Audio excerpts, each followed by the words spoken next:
दाखवली। अपघातानंतर संतप्त जमावाकडून बसची तोडफोड करण्यात आली आहे। जखमींवर भाभा सायन रुग्णालयात उपचार केले जात आहेत। मुंबईत कुर्ल्यामध्ये जो भीषण अपघात घडला त्याची बातमी सगळ्यात आधी साम टीव्हीनं समोर आणली। 332 नंबरची बस कुर्ल्याहून अंधेरीकडे चालली होती। नेमकं काय घडलं घटनाक्रम पाहूयात। कुर्ला एलबीएस रोडवर बेस्ट बसची अनेकांना धडक बसली। बसच्या धडकेत 3 जणांचा मृत्यू झाला तर 20 पेक्षा अधिक जण जखमी आहेत। मृतांचा आकडा वाढण्याची शक्यता आहे। जखमींना भाभा सायन रुग्णालयात नेलं गेलंय। ब्रेक फेल झाल्यानं अपघात झाल्याची प्राथमिक माहिती सध्या समोर येते।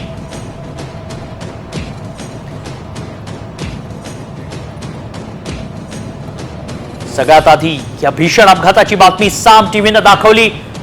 सगळ्यात आधी साम टीव्हीवर आपण ही अपघाताची बातमी पाहिली आहे।